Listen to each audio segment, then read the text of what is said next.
శ్రీమద్భాగవత గ్రంథానికి నమస్కారం. నిగమకల్పతరోర్గలితం ఫలం సుఖముఖాదమృతద్రవ సంయుతం పిబత భాగవతం రసమాలయం ముహురహో రసికా భువి భావుకాః. శ్రీసుఖయోగీంద్రుల వారికి నమస్కారం. యం ప్రవ్రజంతమనుపేతమపేతకృత్యం ద్వైపాయనో విరహకాతర ఆజుహావ పుత్రేతి తన్మయతయా తరవోభినేదుః తం సర్వభూతహృదయం మునిమానతోస్మి. నరనారాయణులకు, చతుర్ముఖ బ్రహ్మకు, సరస్వతీదేవికి, వ్యాసమహర్షుల వారికి నమస్కారం. నారాయణం నమస్కృత్య నరం చైవ నరోత్తమం దేవీం సరస్వతీం వ్యాసం తతో జయం ఉదీరయేత్. శ్రీమద్భాగవతము 5వ స్కంధములో సూతమహాముని శౌనకాది మహర్షులందరికీ ప్రవచనం చేస్తూ ఈ రకంగా చెబుతూ ఉన్నాడు. ఓ మహర్షులారా, శ్రీసుఖ యోగీంద్రుల వారు పరీక్షిన్నరేంద్రుడికి శ్రీమద్భాగవతాన్ని ఉపదేశం చేస్తూ ఉన్నాడు. ఆ క్రమంలో పరీక్షిన్నరేంద్రుడు శ్రీసుఖ యోగీంద్రుల వారిని ఈ భూమండలమును గురించి, ప్రపంచమును గురించి వివరముగా తెలియచేయమని ప్రార్థన చేస్తే శ్రీసుకుల వారు ఈ రకంగా చెబుతూ ఉన్నారు. ఓ మహారాజా, నవై భాగవతో మాయాగుణ విభూతే కాష్ఠాం. భగవానుని యొక్క లీలా విభూతికి అంతము అనేటటువంటిది లేదు.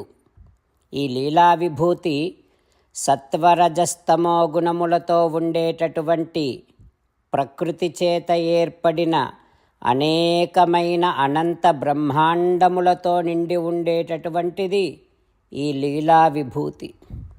ఇది ఇంత అని కానీ, ఇట్టిది అని కానీ మనస్సు చేత ఊహించలేము, వాక్కు చేత చెప్పలేము. ఓ మహారాజా, దేవతల ఆయుష్షు ప్రకారము 100 ఏండ్ల ఆయుష్షు ఎవరికి ఉన్నా కూడా వారు కూడా ఈ లీలా విభూతిని వర్ణించలేరు.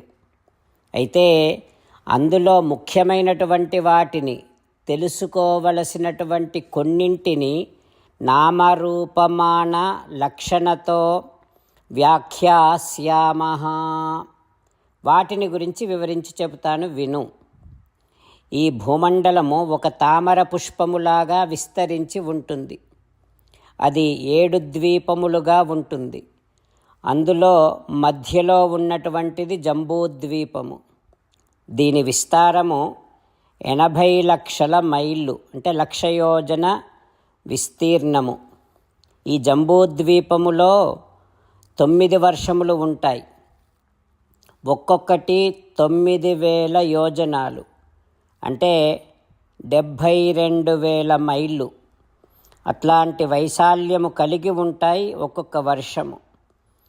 వీటికి సరిహద్దులను నిర్ణయించటం కోసమని 8 పర్వతాలు ఉన్నాయి. ఈ పర్వతాలు ఆ వర్షములు ఒకదానిని ఒకటి రాసుకొని ఉండకుండా విభజింపబడి ఉండేటట్టుగా వేరువేరుగా ఈ పర్వతాలు ఆ వర్షాలను విభజిస్తూ ఉన్నాయి. ఈ 9 వర్షములలో మధ్యలో ఉండేటటువంటిది ఇలావృత వర్షము. అంటే జంబూద్వీపములో ఈ ఇలావృత వర్షము ఉంది అంటూ శ్రీసుఖ యోగీంద్రుల వారు వివరిస్తూ ఉన్నారు. ఆ తర్వాత ఏం జరుగుతుందో రేపు తెలుసుకుందాం. ఓం శ్రీకృష్ణ పరబ్రహ్మణే నమః. ఓం అస్మద్గురుభ్యో నమః. అంతేకాకుండా మనం ప్రతిరోజు శ్రీమన్నారాయణుడికి ఒక 8 పనులు చేస్తాం అని మాట ఇద్దాం. ఎందుకంటే శ్రీకృష్ణ భగవానుడు 18వ అధ్యాయములో 65 నుండి 70వ శ్లోకాల ద్వారా శ్రీమద్భగవద్గీత అంతటికీ సారభూతముగా మనకు 8 పనులు చేయమని చెప్పాడు. అలా చేస్తే చాలు, నేను మిమ్మల్ని అన్ని విధాలుగా రక్షిస్తా అని ప్రమాణపూర్వకముగా ప్రతిజ్ఞ కూడా చేశాడు. అందుకని శ్రీమద్భగవద్గీతను అంతటినీ విన్న తర్వాత అర్జునుడు కూడా చివరకు కరిష్యే వచనం తవ, కృష్ణ నువ్వు చెప్పినట్టే చేస్తా అని అన్నాడు కనుకనే భగవానుడు అర్జునుడికి అన్ని విధాల విజయాన్ని అందించాడు. మనం కూడా ప్రతిరోజు శ్రీమన్నారాయణుడికి ఆ రకంగానే మాట ఇద్దాం. 8 పనులు చేస్తాం అని మనము మాట ఇస్తే అది అష్టాక్షరీ మహామంత్ర జపము చేసినటువంటి ఫలితాన్ని మనకు ప్రతిరోజు ఇస్తుంది. ఇట్లా మాట ఇవ్వటం కంటే గొప్ప పూజ, యజ్ఞము, తపస్సు మరొక్కటి లేనే లేదు. అందుకని నేను అంటూ ఉంటాను, మీరు మనస్సులో భావిస్తూ ఉండండి. ఈ రకంగా మనము మాట ఇస్తూ ఉంటే శ్రీకృష్ణ భగవానుడి ముఖారవిందములో కలిగేటటువంటి ఆనందాన్ని మనం ప్రతిరోజు దర్శిద్దాం, ఆస్వాదిద్దాం. జై శ్రీమన్నారాయణ. హో శ్రీమన్నారాయణ, నువ్వు చెయ్యమన్నట్టే నేను నిన్నే సంతతము ధ్యానము చేస్తూ ఉంటా. హో శ్రీమన్నారాయణ, నువ్వు చెప్పినట్టే నేను నీ భక్తుడిగానే ఉంటా. హో శ్రీమన్నారాయణ, నువ్వు చెయ్యమన్నట్టే నేను నా విధులను, కర్తవ్యాలను నీ సేవగా, నీ తృప్తి కోసమనే సక్రమంగా నిర్వర్తిస్తూ ఉంటా. హో శ్రీమన్నారాయణ, నువ్వు చెప్పినట్టే నేను నీవాడిని అనే మహావిశ్వాసముతో నీకే నమస్కరిస్తూ ఉంటా. హో శ్రీమన్నారాయణ, మామేకం శరణం వ్రజ, నన్ను ఒక్కడిని మాత్రమే శరణు వేడుకో అని నువ్వే అన్నావు కనుక నేను నిన్ను ఒక్కడిని మాత్రమే శరణు వేడుకుంటా. హో శ్రీమన్నారాయణ, మా శుచః, ఇక దుఃఖించకు అని నువ్వే నాకు భరోసా ఇస్తున్నావు కనుక నేను ఇక దుఃఖించను. హో శ్రీమన్నారాయణ, నువ్వు చెప్పినట్టే నువ్వు నా కోసమని అనుగ్రహించినటువంటి శ్రీమద్భగవద్గీతను ప్రతిరోజు కనీసము 1 శ్లోకాన్నైనా జ్ఞాపకం చేసుకుంటూ శ్రీమద్భగవద్గీతను అనుసంధానము చేస్తూ ఉంటా. హో శ్రీమన్నారాయణ, నువ్వు చెప్పినట్టే నువ్వందరి కోసమని చెప్పినటువంటి శ్రీమద్భగవద్గీతను తెలియని భక్తులందరికీ తెలియచేసే నా వంతు ప్రయత్నాన్ని నేను నిరంతరము కొనసాగిస్తూనే ఉంటా. హో శ్రీమన్నారాయణ, నేను నువ్వు చెప్పినట్టే చేస్తా, నీకు నచ్చినట్టే ప్రవర్తిస్తా, నీకోసమే పని చేస్తూ ఉంటా. కరిష్యే వచనం తవ.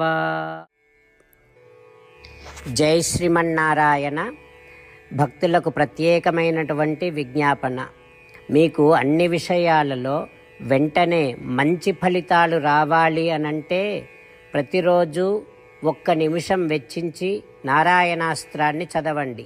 ఇక మీకు తిరిగే ఉండదు.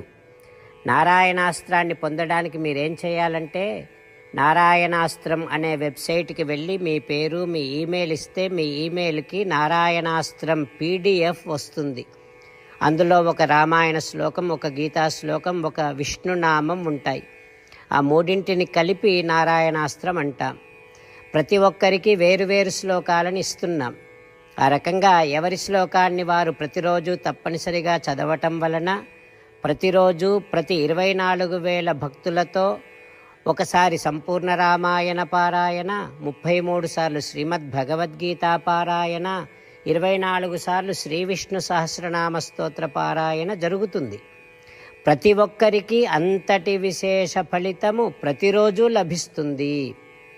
అందుకని మీరు, మీ కుటుంబ సభ్యులు అందరూ ఒక్కొక్కరు ఒక్కొక్క నారాయణాస్త్రాన్ని వెంటనే పొందండి. జై శ్రీమన్నారాయణ.